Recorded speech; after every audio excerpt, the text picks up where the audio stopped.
இன்றே இந்த வார்த்தையை கேட்கிற நீங்கள் மனம் திரும்புங்கள். கர்த்தர் உங்கள் மேல் ஆதரவாக இருப்பாராக. கிருபையின் சமாதானத்தின் கர்த்தர் உங்களுக்கு கட்டளையிடுவாராக.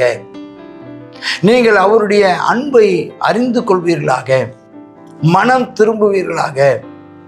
கர்த்தர் உங்களை கைவிடவில்லை.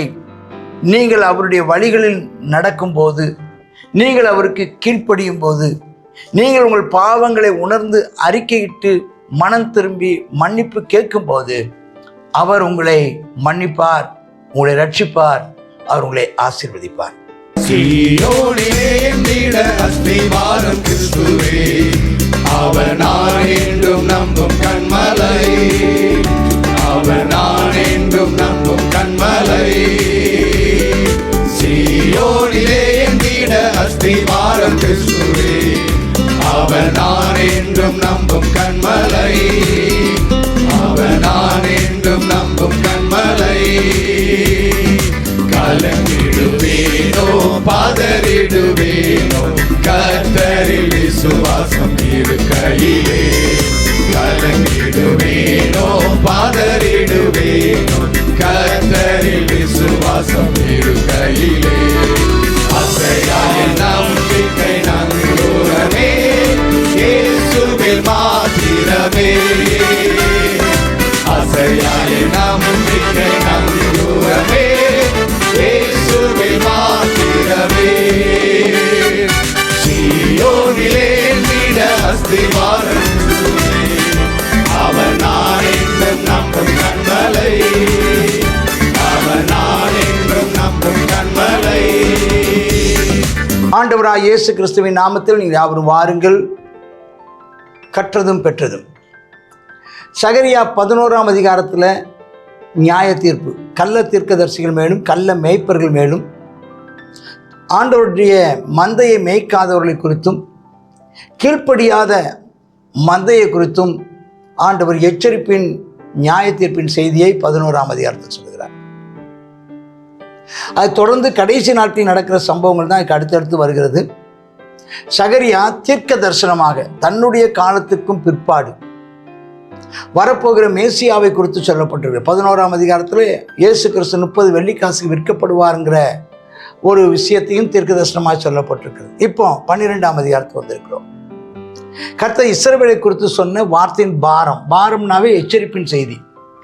வானங்களை விரித்து பூமியை அஸ்திபாரப்படுத்தி மனுஷனுக்கு ஆவி அவனுக்கு உண்டாக்கின கர்த்தர் சொல்கிறதாவது. அவருடைய தேவனே நம்மை உருவாக்கினவர், வானத்தை உண்டாக்கினவர், பூமியை உண்டாக்கினவர், மனுஷனை உண்டாக்கினவர். அவர் என்ன செய்கிறாரா? எருசலேமை தத்தளிப்பின் பாத்திரமாக்குறாரா.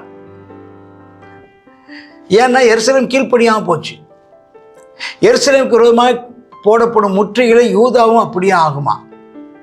அந்நாளிலே எருசலேமை சகல ஜனங்களுக்கும் பாரமான கல்லாக்குவேன். இது என்ன ஆகுன்னா, இப்படி ஆண்டவர் அதை தத்தளிப்பின் பாத்திரமாக ஆக்குறாருன்னா என்ன அர்த்தம்னா, அதை மற்றவர்களுக்கு அது ஒரு பாரமாக மாறப்போகுதான்.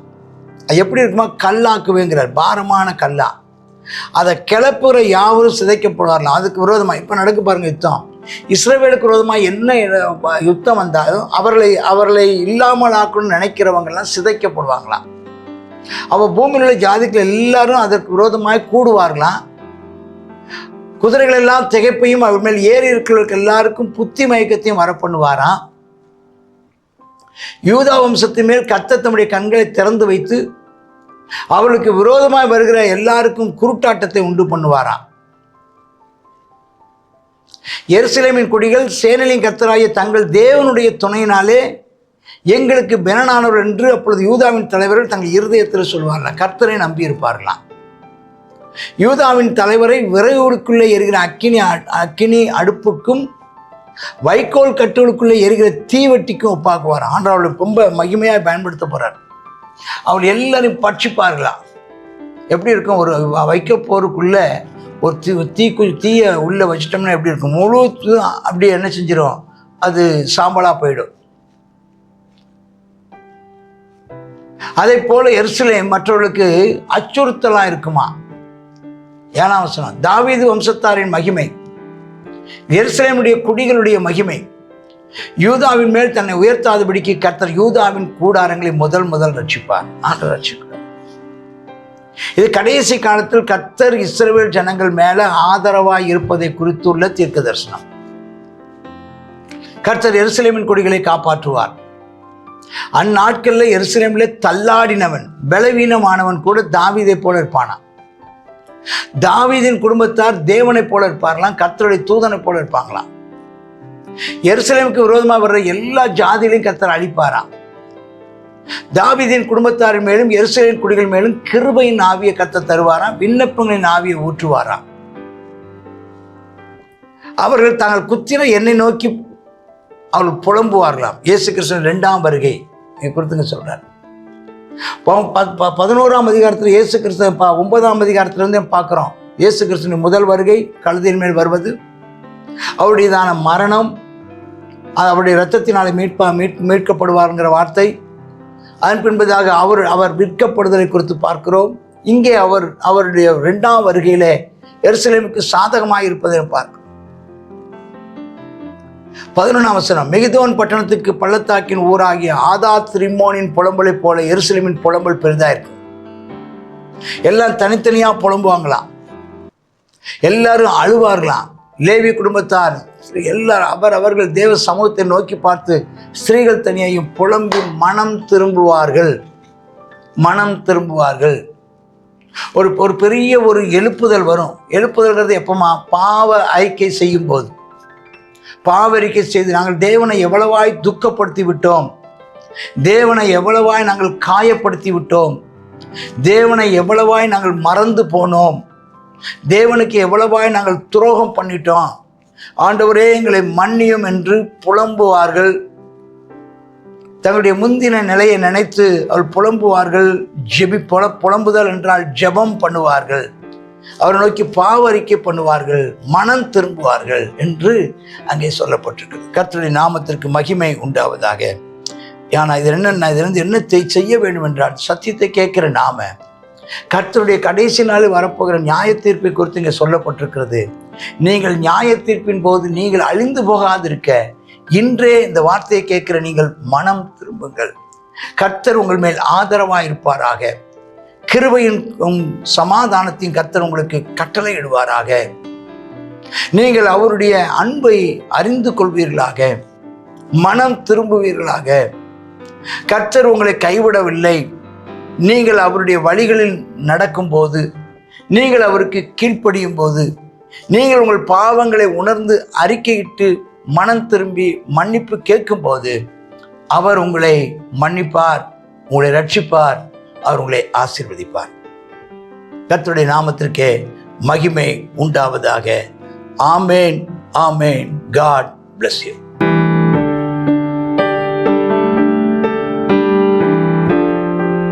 சகரியா 12வது அதிகாரம். 12வது அதிகாரத்தில் எருசலேம் எல்லாத்துக்கும் என்ன செய்யுமா?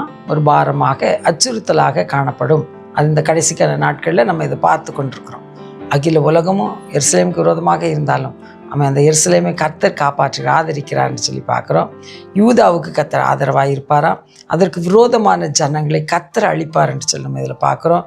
அவன் அந்த நாளில் என்ன செய்வாராம்? கர்த்தர் தம்முடையதான ஜனங்களுக்கு விண்ணப்பத்தின் ஆவியையும் அவர்களுக்கு கிருபையின் ஆவியையும் அருள்வேன் என்று சொல்லி கர்த்தர் சொல்லுகிறார்.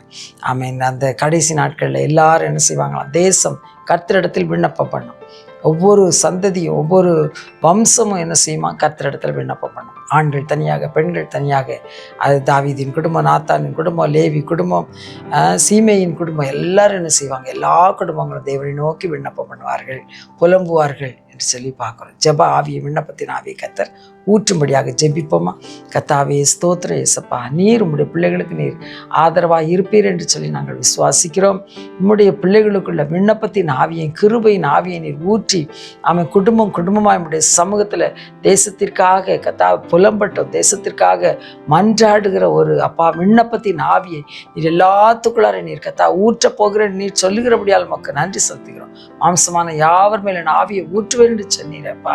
உம்முடைய ஆவியை ஊற்றி ஆமேன் அப்பா உம்முடைய சமூகத்துல காத்து கிடக்க ஜெப ஆவியினால நிரப்பப்பட உம்முடைய சமூகத்துல புலம்பி ஜனங்களுக்காக அப்பா அழுகிற ஆமேன் அப்பா அந்த கொலையுண்ண போகிற அந்த ஜனங்களை விடுவிக்கும்படி மன்றாடுகிற ஒரு மன்றாட்டின் ஆவியை தேவரே எங்களுக்கு ஒவ்வொருவருக்கும் நீ தந்தரல வேண்டும் என்று ஜெபிக்கிறோம். இயேசுவின் நாமத்தில் ஜெபிக்கிறோம் நல்ல பிதாவே. ஆமேன் ஆமேன்.